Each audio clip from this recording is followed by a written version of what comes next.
그린피스 서울사무소 기후에너지 장마리 캠페이너 모셨습니다. 어서 오세요. 네, 어서 오세요. 안녕하세요. 네, 반갑습니다. 우리 네. 그린피스는 뭐 세계적인 NGO인데 각국의 지부를 많이 만들고 있나 보네요. 아, 네. 저희는 전 세계적으로 55개 지부가 있습니다. 몇 개요? 55개. 55개. 한국 지부도 활발히 활동하고. 네, 이제 열심히 더 해야죠. 예, 네. 저번에 우리 미세 플라스틱 위험성에 대해서 그때 두 번 나와주셔서 너무 힘이 됐습니다. 아. 근데 캠페이너님, 캠페이너라고 부르나요? 네, 저희는 내부적으로도 그렇고요. 캠페이너라고 부르고 있어요. 네. 멋있습니다. 네. 저는 직업이 일꾼인데 장마리 간사님은 캠페이너님. 네, 캠페이너. 먼저 방사선 오염수란 말 많이 하잖아요. 네. 근데 다들 이제 걱정도 하고 대충은 알고는 있는데 어떻게 100만 톤이나 이게 만들어진 거예요? 어떤 과정을 통해서 만들어진 걸까요? 사실 이 후쿠시마 원전 사고 이후에 오염수가 생겼다고 생각하시는 분들도 많으신데요. 사실은 사고 전부터 문제였습니다.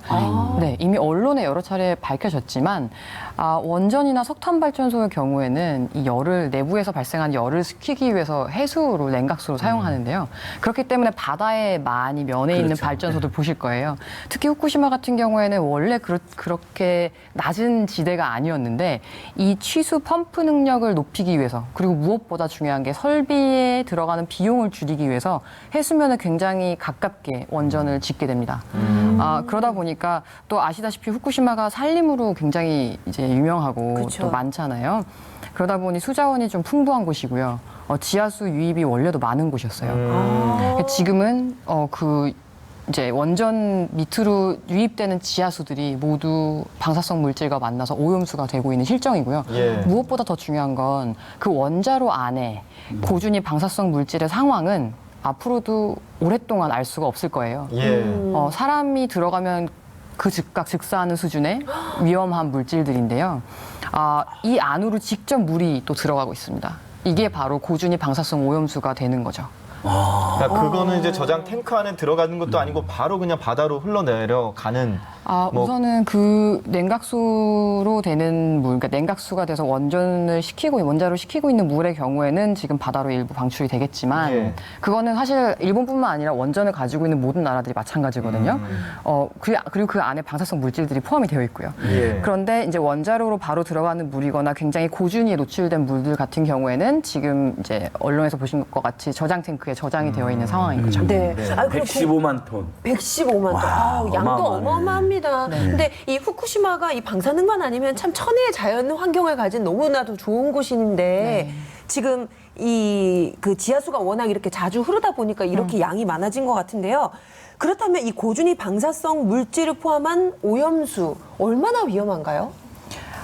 사실 그 오염수의 경우에는 지금 예를 들면 그러니까 원전 발전소 사고가 있었을 때 그 안에서 수백여 가지의 방사성 핵종들이 밖으로 나왔어요. 그런데 그 중에 저희가 추산하기로는 약 60여 가지가 좀 넘는 방사성 물질들이 그 오염수 안에 들어있을 거라고 생각하고 있습니다. 그런데 그 중에는 바람을 일으키고 즉각 인체에 위험이 될 수 있는 위험한 물질들이 상당히 많고요. 그 중에 일부만 현재 일본이 도입한 기술에 의해서 제거를 하려는 상황인데 단적인 예로 일본이 도입한 방사성 물질 제거 기술이 지금도 굉장히 비싼 돈을 들여서 도입한 거거든요. 네.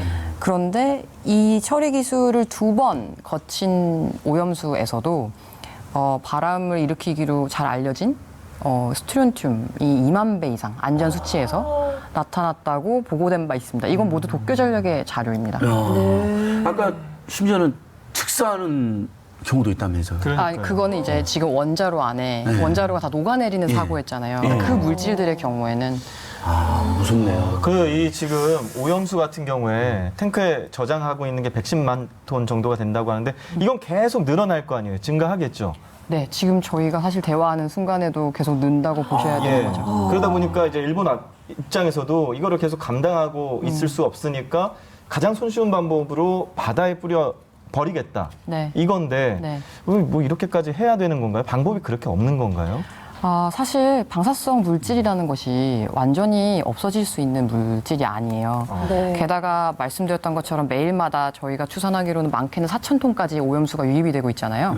이런 상황에서 물론 부지와 탱크를 통해 계속 관리를 할 수 있고 저희가 그게 이제 제한하는 방법인데 일본의 경우에는 이 관리에 들어가는 돈, 이 비용 문제 때문에 태평양에 방류하는 것이 가장 신속하고 그들에게 또 가장 저렴한 방법으로 제한됐고요. 또 고민하고 있는 겁니다.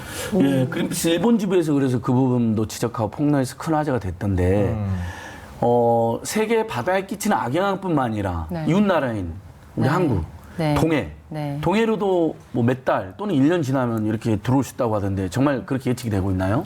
이거는 사실 동해에 이 방사성 물질들이 유입된 것은 사실 저희의 조사는 아니고요. 그 후쿠시마 대학교에서 직접 조사한 자료예요. 결과에 따르면 2011년도 후쿠시마 사고 당시에 바다로 흘러들었던 방사성 물질들에 의해서 동해가 불과 한 1년 만에 세슘 농도가 높아졌다는 그 샘플 수집 결과였고요. 그리고 1년 뒤부터 높아졌던 세슘의 농도가 그 뒤로 한 3, 4년 뒤에는 최고조의 수치를 기록했다는 것으로 이제 보고된 바 있습니다. 영향이 있는 거네요. 근데 저희가 뭐 예를 들어서 강에 오염물질 같은 거 좀 이렇게 방류하거나 버리면 법으로 좀 제지를 과태료를 받잖아요. 받죠. 뭐 그렇죠. 과태료를 물거나 벌금을 물을 수 있는데 네. 이거는 이제 일본이 그렇게 하겠다라고 하니까 여기에 대해서는 국제적으로 국제법을 적용해서 좀 막을 수 있을 것 같은데 이 막을 방법은 없는 건가요? 우선 국제 그 해사기구라고 IMO라는 기구에서 네. 전 세계 여러 국가들과 협약을 맺었었던 일이 있어요. 예. 그러니까 이게 방사성 폐기물의 경우 바다에 버리면 안 된다. 그리고 그 외에 다른 여러 협약들이 있는데 이게 어느 수준이냐면 법적으로 제재를 즉각 가할 수 있는 수준의 효력이 없는 협약이에요. 하지만 그럼에도 불구하고 저희가 강조하고 있는 것은 이런 국제사회의 무대에서 법적 효용이 없더라도 이 문제를 공론화하는 것만으로도 충분히 압박이 된다 일본 정부에게. 예, 이런 기회들을 적극적으로 활용해야 한다는 게 저희 제안 중에 또 하나입니다. 네. 우리 캠페이너님 말씀 듣다 보니까 진짜 위험한 것 같다라는 생각이 계속 드는데 하지만 또 일본 입장은 이렇습니다. 이거 정화한 거기 때문에 그렇게 위험하지 않다, 괜찮다. 그리고 바다가 너무 넓어서 이거 결국은 또 희석될 거다. 건강에 미치는 영향 미미하다라는 얘기가 있던데 이것에 대해서는 어떻게 생각하시나요? 물론 태평양은 굉장히 많은 양의 물이 있는 곳이죠.